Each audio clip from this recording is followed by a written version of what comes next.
आइए आज UP board 2018 का सेट नंबर 4 देखते हैं। इसमें पहला question, I assume the black cap. ये आपका है एजी गार्डनर का लिखा हुआ पार्ट, ए फेलो ट्रैवलर।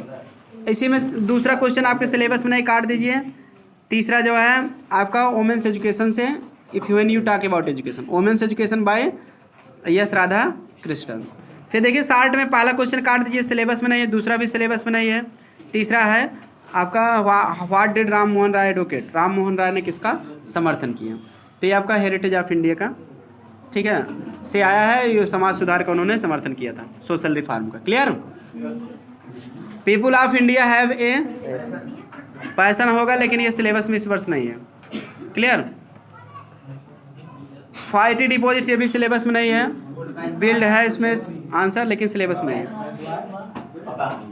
पैसन नहीं है, नहीं, हाँ sorry, people of India have a passion for independence. ठीक ठीक सही है।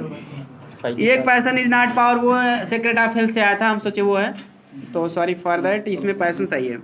ये जो है पहले पार्ट 1 से आया है, पैसन वाला girl with A basket. Last में स्टैंजा है, इंपॉर्टेंट लाइन भी है उस पैसन फॉर इंडिपेंडेंस, बिल्कुल सही, पैसन लगा लीजिए। दूसरा वाला सिलेबस में नहीं है, इसमें बिल्ड होगा लेकिन सिलेबस में नहीं है। तीसरा कैरेज होगा, got into the carriage first the day. फिर चौथा तो बिल्कुल सिलेबस में ही नहीं, काट दीजिए। पांचवें का पहला भी काट दीजिए, सिलेबस में नहीं है। और बी वाला, what were Shanku's problems and how did he plan to solve. Shanku की क्या समस्या थी, वह हल करने का कैसे योजना बनाया है। तो ये आपके सिलेबस में है, तीसरा काट दीजिए, नहीं है। To serve there with my maker, ये ऑन हिज ब्लाइंडनेस से आया है, पहला वाला। और इसके राइटर हैं John Milton. The boast of heraldry आपके सिलेबस में नहीं है, इसको काट दीजिए। And nature were and angry frown, ये आपका आया है स्वामी विवेकानंद का लिखा हुआ द सॉन्ग ऑफ फ्री, इसका भी तैसा है। On his blindness central idea important, the song of free, my heaven और ऑन हिज ब्लाइंडनेस, ये इसमें दोनों मोस्ट इंपॉर्टेंट है, बाकी तो तीनों आपके सिलेबस में। अलंकार की एक किसी एक की परिभाषा, 2 एग्जाम्पल लिखना, ये सभी आपको वीडियो में मिल जाएगी जिसका हम नहीं बता रहे हैं। चले ग्रामर पूरा बताते हैं। My mother says to my sister, मेरी माँ मेरी बहन से कहती है I did it myself, मैंने इसे स्वयं किया। तो हो जाएगा माई मदर सेज टू का क्या कर दोगे, टेल्स। तो my mother tells my sister. Clear. That I का मदर के अनुसार सी कर दो। क्लियर। उसके बाद डिड का डिड ही रहेगा, इट माई सेल्फ का हर सेल्फ हो जाएगा। क्लियर। डिड इसलिए नहीं बदलेगा क्योंकि टेंस चेंज नहीं होगा, प्रेजेंट में ही है, ठीक ना। That she did it herself. Ruchi said to Himanshu, तो टोल्ड हिमांशु का दो। दैट, अब आई का आप जो है रुचि के अनुसार सी कर दीजिए, सेड टू का टोल्ड करो, ठीक है ना। आई हिमांशु के बाद दैट लगाओ, आई का रुचि के अनुसार सी कर दो। विजिटेड के पहले हैड लगा दो, had visited. The world trade centre 2 years, एगो की जगह क्या हो जाएगा, बिफोर, ठीक ना। एगो को बिफोर में बदल देते हैं। फिर सुन लो, रुचि टोल्ड हिमांशु दैट, ठीक है, she had visited the world trade centre 2 years before हो जाएगा। क्लियर। WTC ये इमारत है, अमेरिका में है, वर्ल्ड ट्रेड सेंटर। अब देखिए, combine any one of the following sentence directed with in bracket. पहला कॉम्प्लेक्स बनाना है, तो he was innocent that was the verdict of the jury.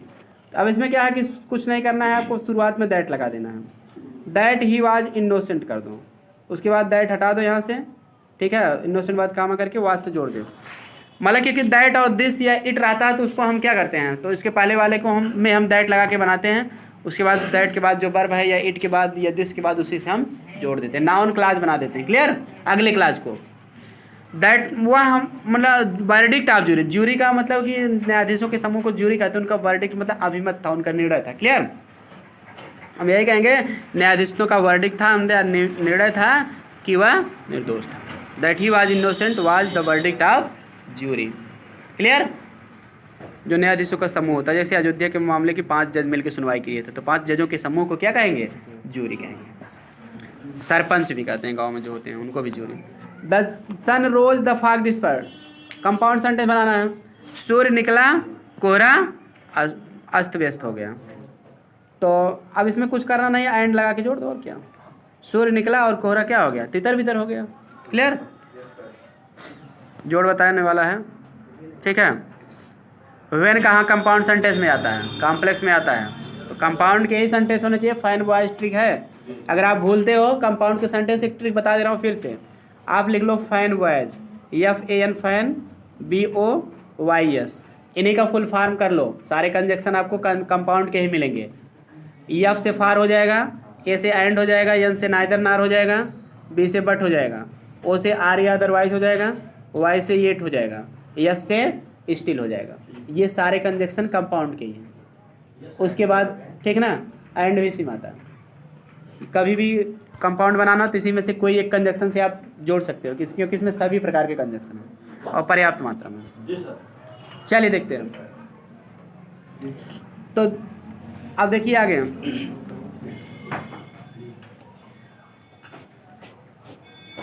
तो इसमें एंड से जोड़ सकते हो। हाँ, इसको सो से भी जोड़ सकते हो, सूर्य निकला इसीलिए कोहरा गायब है, सो से भी इसको जोड़ सकते हो, और कोई तरीका नहीं है। क्लियर, वेल से बिल्कुल नहीं जोड़ सकते हो। अगला, don't sit here please, passive है। क्लियर, तो यू आर रिक्वेस्टेड कर दीजिए, यू आर रिक्वेस्टेड शुरुआत में अपनी तरफ से लिख लो, उसके बाद टू लगा दो। डू नॉट को क्या कर दोगे, not to. You are requested not to sit here, उसके बाद फुल स्टॉप कर दो प्लीज हटा के। Clear, you are requested not to sit here, आपसे यहाँ ना बैठने की प्रार्थना की जाती है। Sweet music please everyone, interrogative बनाना है तो डज पहले कर दो, डज, उसके बाद स्वीट म्यूजिक कर दो, प्लीजेस की जगह लिख दो not please, not please. Does sweet music not please everyone, प्रश्नवाचक का निशान लगा दो। क्या मधुर संगीत सबको आनंदित नहीं करता है, खुश नहीं करता है, तो उत्तर आएगा स्वीट म्यूजिक सबको प्लीजेस करता है, आनंदित करता है। क्लियर, प्रश्नवाचक लगाना मत भूलिएगा, इंट्रोगेटिव का है। The school was close since yesterday, ठीक है, तो सिंस के अब देखिए कल से, सिंस स्टरडे, स्टरडे यहाँ न सोचो पास्ट इंडेफिनिट टेंस है। क्लियर, ये टाइम है, सिंस या फार की अंग्रेजी, उसके बाद स्टरडे कल से की अंग्रेजी, तो इसलिए आवाज़ को आपको करना है हैज़ बीन कर दूँ। कल से स्कूल बंद है, ऐसे कहना पड़ेगा, स्कूल कल से क्या है, बंद है। सिंस या फार का प्रयोग या तो परफेक्ट या तो परफेक्ट कंटिन्यूस टेंस में होता है। क्लियर, वाज के जगह हैज बीन। अगला देखते हैं, हैज बीन। क्लियर, क्योंकि कल से ही बंद है तो ठीक है। अब देखिए, instead he insisted to have my fee paid, I insisted, sorry, मैं अपनी फीस पे करने के लिए जो है इंसिस्ट माने जोर देकर कहना, आग्रह करना। तो देखिए पहली गलती ये है, इंसिस्ट के साथ कभी भी टू नहीं लगता, आन लगता है, फिक्स प्रीपोजिशन है। और जब आन लग गया तो हैव का क्या हो जाएगा, हैविंग हो जाएगा, क्योंकि टू के साथ फर्स्ट फॉर्म लगता है, प्रीपोजिशन के बाद हमेशा आईएनजी फॉर्म लगता है, जीरन लगता है। Clear, he insist on having my fee pay, I insist on having my fee pay, fee paid, मैं अपनी फीस को पे करने के लिए जोर देकर कहता रहा। क्लियर, अगला, आया आग्रह करता रहा, कह सकते हो। No one can write as neat as he does, कोई आदमी उतना साफ सुथरा नहीं लिखता जितना कि वह लिखता है। अब यहाँ क्या है, राइट एक बार लिख दियो ना, तो डज लिखने की कोई जरूरत नहीं, एज के बाद सब्जेक्ट लिख के छुट्टी कर दो। क्लियर, एज के बाद सब्जेक्ट ही लिखा जाता है, डज अलग से लिखने की जरूरत नहीं है, क्योंकि कैन है तो वहाँ डज नहीं है। Clear, no one can write as neat as he, मतलब कोई उतना सही साफ सुथरा नहीं लिख सकता जितना कि वह मतलब हो गया, वह लिखता है, डज लिखने की कोई ज़रूरत नहीं है, काट दो बस, बात खत्म। अगला, if I knew he this before, यदि मैं इसे पहले जान जाता, आई would have surely told you, तो मैं निश्चित रूप से तुम्हें बता देता।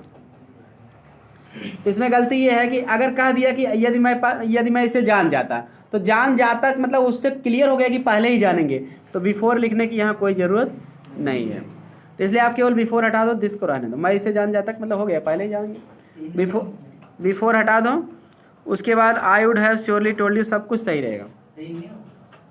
न्यू का न्यू रहने दो, कोई दिक्कत नहीं है। तो पास्ट इंडेफिनिट है, हमेशा इफ वाला पास्ट इंडेफिनिट में ही लिखा जाता है, मतलब इधर वुड हैव है ना, हाँ एक काम और कर सकते हो आप, न्यू का हैड नोन कर सकते हो। क्लियर, क्योंकि इधर हैड नोन आएगा तो उस समय उधर जो है वुड हैव के साथ वर्ब की क्या हैड के साथ थर्ड फॉर्म इधर आता है, उधर वुड हैव के साथ क्या आती है, थर्ड फॉर्म आ जाती है। हैड नोन कर दो बिल्कुल, had known, if I had KNOWN, यदि है I if I had known this. अब हैड नोन करोगे तो ठीक है चल जाएगा, नहीं तो आप न्यू भी कर सकते थे तो V4 बिल्कुल नहीं लगता। Clear? If I had known this, यदि मैं इसे पहले तब लगा सकते हो, हैड अगर लग गया तो पहले आप लगा सकते हो। क्लियर? दोनों तरीके से करेक्ट कर सकते थे, ठीक ना? तो आप वहाँ लगा भी सकते हो तो कोई दिक्कत नहीं है। यदि मैं इसे जान जाता, if I had known this, यदि मैं इसे जान जाता। क्लियर? तो फिर हाल बिफोर लगाने की कोनो खास ज़रूरत नहीं है, पहले ही जानोगे तो कोई दिक्कत नहीं है। हैड के साथ वैसे आ सकता है, तो न्यू के साथ कभी नहीं आ सकता था। Clear? If I had known this, इतना ही कह दो, यदि मैं इसे जान जाता, comma I would have surely told you, तो मैं इसे बता देता। ठीक है, बिफोर हटा दो, हैड नोन कर दो, बस बात करो। अगला है I can not walk no further today, मैं आज आगे नहीं चल सकता हूँ। ठीक है, I can not walk no further today गलत हो जाएगा, डबल नेगेटिव का प्रयोग एक ही वाक्य में नहीं किया सकता है। I can walk no further today, मैं आज और आगे नहीं चल सकता, नहीं कभी नो फर्दर में हो गया तो यहाँ कैन साथ नॉट लगाने की जरूरत नहीं है। क्लियर? क्योंकि फर्दर के साथ ही नो लगेगा। आई कैन वॉक, मैं चल सकता हूँ, नो फर्दर, और आगे नहीं। ठीक है, तो वॉक नो फर्दर माने हो गया और आगे ना चल पाना, तो यहाँ कैन के साथ नॉट लगाने की जरूरत नहीं है, वो फ्रेज का काम कर रहा है। ठीक है, वही रहेगा। जब नो फर्दर है तो नॉट नहीं लगेगा, क्योंकि वो फ्रेज है वॉक नो फर्दर माने आगे ना चल पाना। क्लियर? तो वहाँ हम हटा नहीं सकते, तो कैन के साथ ही हटा सकते। ठीक, आगे है ही वाश्ड नाइदर हिज हैंड्स। अब देखिए ही के साथ सीधी सी बात है, नाइदर आया तो नार ही यहाँ आएगा, आर नहीं रहेगा, आर की जगह नार कर दो, बात खत्म। क्लियर? ठीक, उसके बाद जो है देखिए मुहावरे देखते हैं। Long and short, long and short का मतलब बताओ, सब एक्सीलेंट से आएगा, सारांश। तो याद करने की ट्रिक क्या होगी, कोई चीज़ लॉन्ग मतलब बहुत लंबे में लिखा गया है तो उसको शार्ट में कर दो, यानी क्या हो गया, सारांश हो गया। क्लियर? याद हो गया।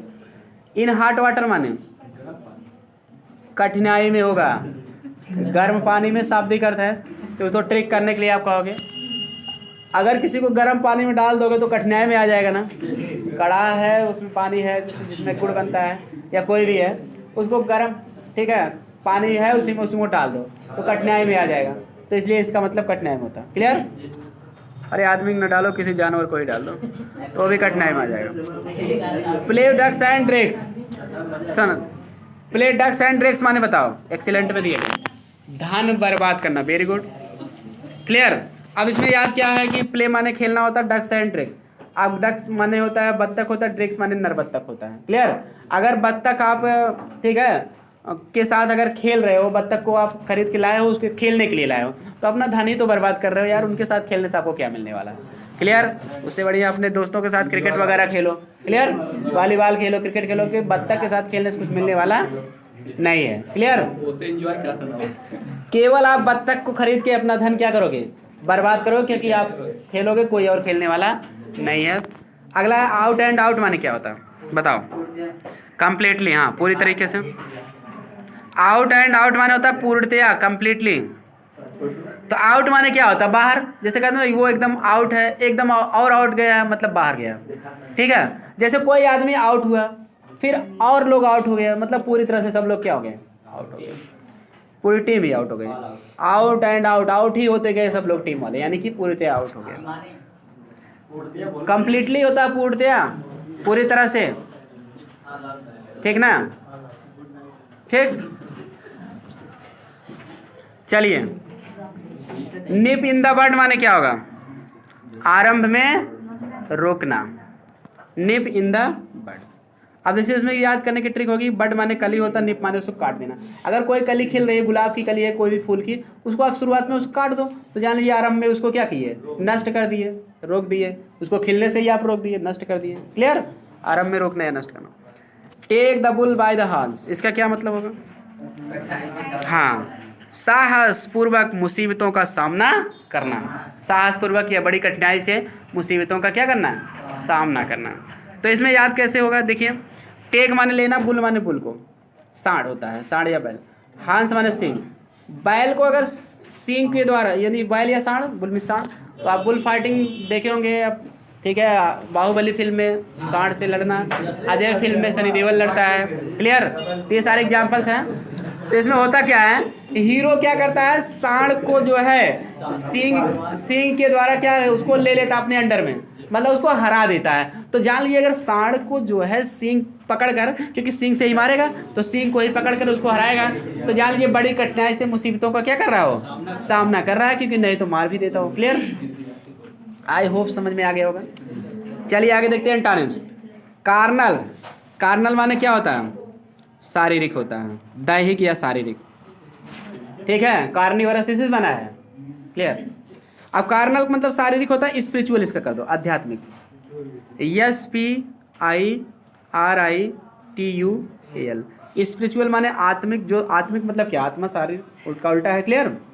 शारीरिक का उल्टा आत्मिक या आध्यात्मिक, ठीक है, जो शरीर से परे हो। बोल्ड माने क्या होता है, साहसी, तो इसमें आप कावर्ड कर दीजिए, COWARD, या तो टिमिड भी कह सकते हो। टिमिड माने डरपोक, टिमिड माने भी डरपोक होता है, डरपोक या सास, ठीक है। जो डरपोक रहेगा तो सासी नहीं रहेगा। अगला शब्द है हमारा एविल। क्लियर। एविल माने होता है बुरा, तो बुराई या बुरा तो गुड कर दो, गुडनेस नहीं होगा, केवल गुड होगा, क्योंकि एडजेक्टिव है। एविल डीड्स बुरे कार्य, गुड डीड्स अच्छे कार्य। क्लियर। तो गुड माने भलाई, एविल माने बुराई। पेरेनियल माने क्या होता है, सिनोनिम्स बताओ। लगातार या शाश्वत, परमानेंट कर दो, परमानेंट। पेरेनियल माने शाश्वत या लगातार या स्थायी, परमानेंट। क्लियर। अब उसके बाद नीफेरियस। नीफेरियस माने क्या होता है, अति दुष्ट जो होगा, तो आप इसका चाहे एविल का दिए या विकेट का दीजिए, WICKED। विकेट माने भी दुष्ट होता है, अति दुष्ट, या एविल भी कह सकते हो। क्लियर। जो पीछे आया। और एवर लास्टिंग माने भी होता है अस्थाई या लगातार, तो इसका भी आप परमानेंट कह सकते हो। क्लियर। इटर्नल भी कह सकते हो, बिल्कुल कह सकते हो, परमानेंट या इटर्नल। चलिए वन वर्ड सब्स्टिट्यूशन देख लेते हैं। That which is out of use, जो प्रयोग से बाहर हो, उसको क्या कहते हैं, ऑब्सोलीट। कई बार बताया गया, OBSOLET। That which can not be easily read, जो आसानी से नहीं पढ़ा जा सके।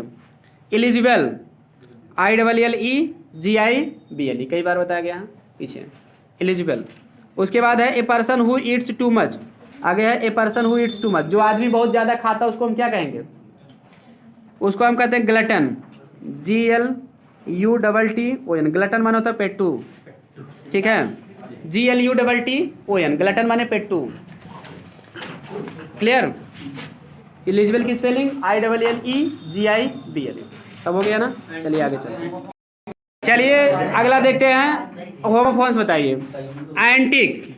एंटिक मतलब क्या होगा, मजाकिया हरकत, जैसे एंटिक हरकत कर रहे हो, ठीक है, एंटिक्स, ठीक है। वैसे एंटिक में जैसे जुड़ा रहता है, एंटिक्स कहते हैं उसको, ठीक है ना, मजाकिया हरकत, ठीक है। उसके बाद एंटिक माने होता है पुरान, प्राचीन जिसको कहते हैं। एंटिक्स देखिए, पहला वाला मजाकिया हरकत जैसे, और दूसरा एंटिक ANTIQ माने प्राचीन या पुराना, जैसे एंटिक टेम्पल। क्लियर। तो आज की वीडियो में इतना ही। वीडियो पसंद आए तो लाइक सब्सक्राइब शेयर करें। अगले सेट में हम इसके जो है ट्रांसलेशन बताएंगे और अगला सेट हल कराएंगे। मिलते हैं नेक्स्ट वीडियो में। Thanks for watching this.